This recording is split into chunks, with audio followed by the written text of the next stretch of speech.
Con este sonido,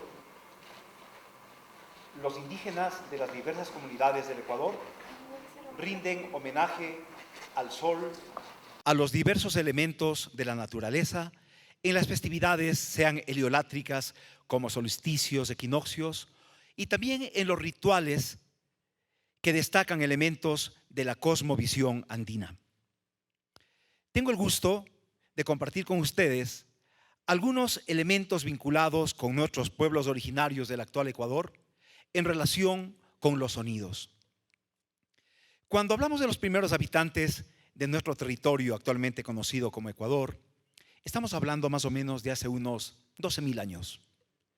Un periodo en el cual estas personas eran nómadas, cazadores, recolectores y producían sonidos con elementos muy fáciles de conseguir. En primera instancia, con su propio cuerpo, que es el primer instrumento sonoro que utiliza el ser humano. Tenemos las palmas con las manos, ¿no es cierto? El zapateo y la voz, con la cual podemos ya emitir sonidos, comunicarnos y también compartir nuestras vivencias interiores y relacionarnos con lo demás existente. Luego de que se da cuenta el ser humano de que su cuerpo es sonoro, y ya que el hombre es un animal rítmico, empieza a utilizar elementos de la naturaleza para producir sonidos. No hablemos de instrumentos musicales porque es un término más bien occidental, sino más bien de objetos sonoros. Entonces, el ser humano empieza a utilizar lo que encuentra en la naturaleza. Piedras que las golpea y produce ritmos, ramas, palos, elementos biológicos como osamentas de animales, con los cuales va construyendo los primeros objetos sonoros y va obviamente comunicándose. Si hablamos, por ejemplo, de una jaya, de una mandíbula, de un burro, encontrada en el campo, con el paso de los años adquiere pues una consistencia más bien acústica, como para que las piezas dentarias, los molares, puedan producir sonidos.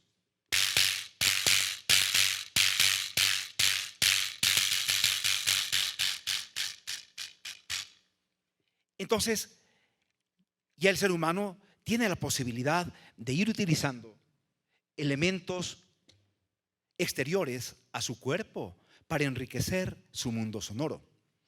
Aquí tenemos otro instrumento también construido, pero con el cráneo de un venado. Un instrumento ritualístico que funciona por la insuflación de aire, por la vibración del viento, que puede producir también sonidos.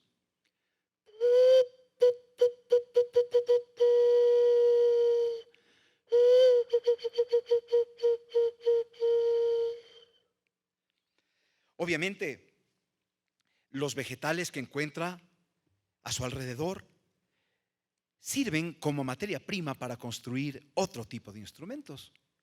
Podríamos hablar de flautas horizontales, verticales e incluso de elementos tan sencillos como una hoja de un árbol, que puede también producir sonidos.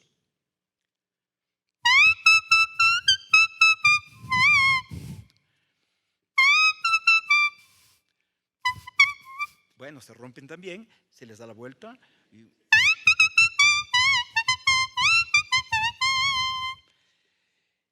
o plumas. Gracias. O plumas de diversas aves cuyos tubos, ¿no es cierto?, pueden servir también como objetos sonoros. Esta sería una antara de plumas de diversas aves. Tenemos plumas de halcón, plumas de pelícano y también una pluma que generosamente nos obsequiaron en el zoológico de Baños de Ambato, por si acaso, de cóndor. Entonces, si nosotros le damos una dimensión adecuada a cada una de las plumas, igual que fuera una caña como carrizo, o sade o duda, podemos cambiar la altura de los sonidos.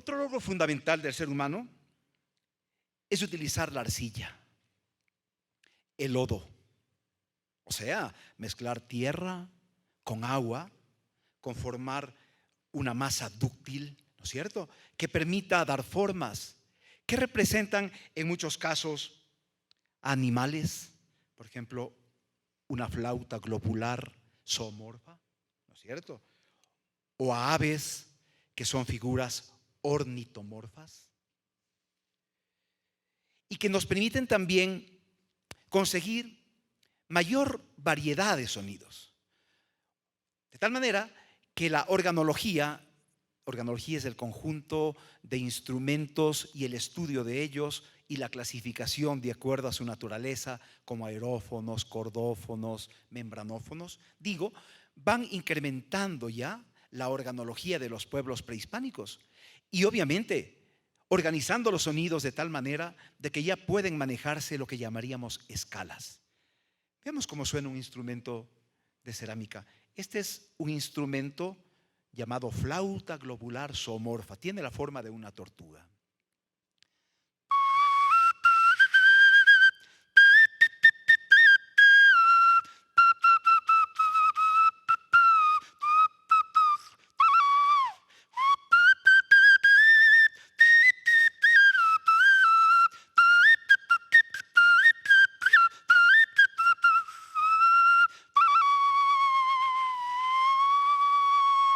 Este movimiento de la embocadura u orificio de insuflación con el cual producimos los sonidos puede permitirnos conseguir microtonos, o sea, intervalos menores a los semitonos que trajeron los europeos con su escala diatónica, como se llama.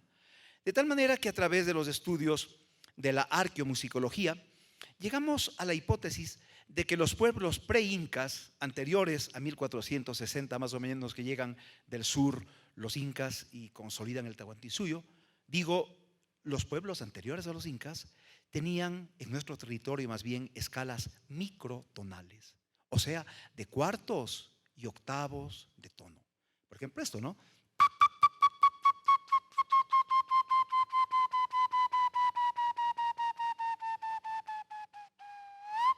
Esto no es patrimonio solamente de los Andes. En la India se llaman los krutis, que son intervalos mínimos entre sonidos, y con ellos se interpretan ragas, cánticos, melodías para la alabanza a las deidades, ¿no? Entonces, este tipo de instrumentos nos permiten irnos aproximando hacia una cosmoaudición de los pueblos originarios.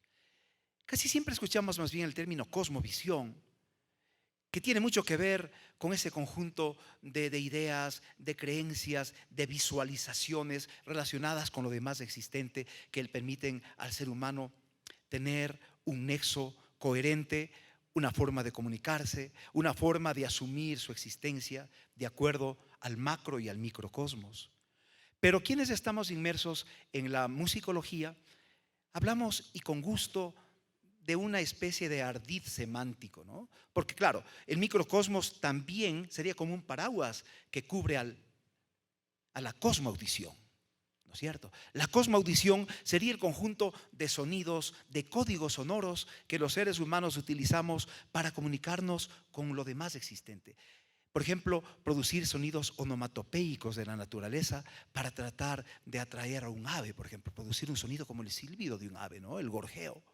O de pronto producir un sonido como de viento para lograr que el guaira, el taita guaira, el taita viento pueda apoyarnos en nuestras actividades, ¿no es cierto? Entonces, por ejemplo, este es un instrumento de cerámica que produce un sonido como de viento.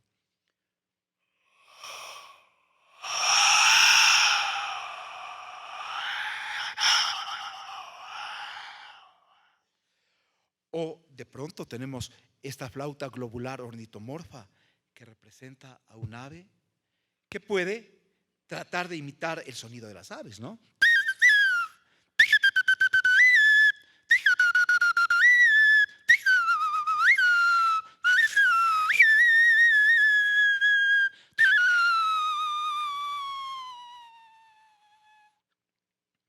De tal manera que nuestros antepasados, los seres originarios de nuestra tierra, de nuestra yacta, tuvieron logros importantísimos dentro del manejo de los instrumentos musicales.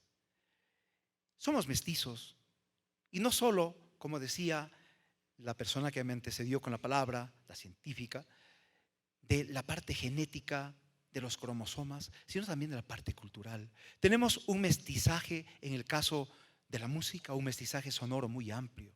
Lo que trajeron los europeos, obviamente que era interesante, instrumentos muy evolucionados para la época, ¿no es cierto?, para el siglo XVI, formas musicales interesantes, pero nuestros antepasados indígenas también tenían lo suyo. Tenían sus propios instrumentos, tenían sus propias melodías. Los cronistas españoles, cuando llegan, escriben esto y dicen: a pesar de que esta música es imperfecta, tiene que ser estudiada. Y tienen música para las batallas y música para las ceremonias en homenaje al sol, y tienen música para el amor y para la muerte, etcétera. Entonces, la riqueza organológica de nuestros pueblos originarios realmente es inmensa y está mucho por descubrirse.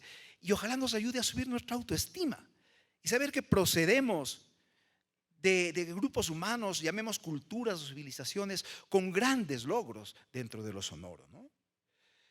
Uno de los elementos fundamentales de la cosmoaudición andina es la dualidad, presente en el tema territorial, en el tema sonoro, en el tema gastronómico. Hay sabores fuertes masculinos, sabores sutiles femeninos, colores masculinos, colores femeninos. San Blas es Hanan, San Sebastián es Urin, es arriba, abajo. Y también los instrumentos pueden ser machos o hembras. Y cuando se complementan, producen ya melodías. Si este es un sonido macho y esta hembra, como las mujeres, la voz más aguda, y los varones, la voz más grave. Pero cuando se juntan,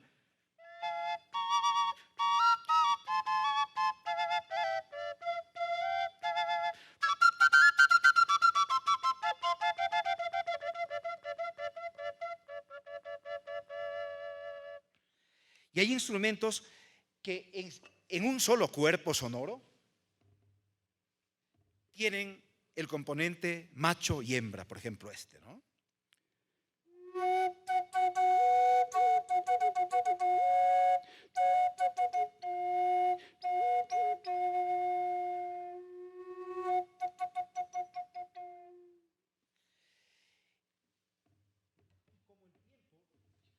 Realmente debe ser manejado con mucha precisión en este tipo de conferencias.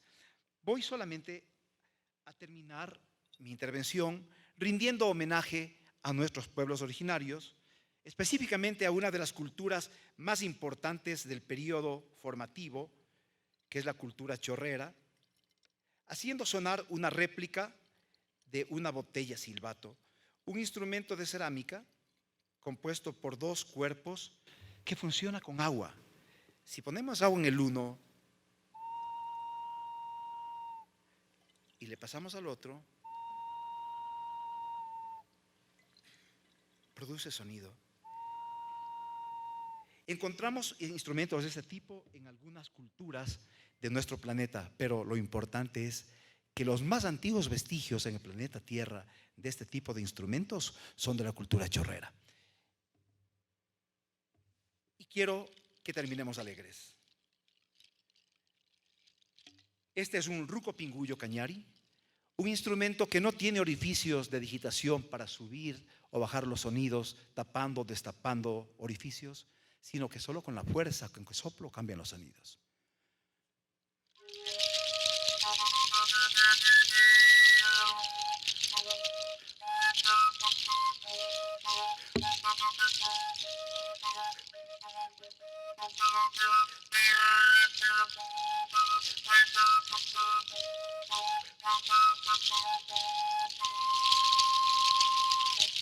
Mi homenaje a los pueblos originarios y a todos los presentes. Gracias.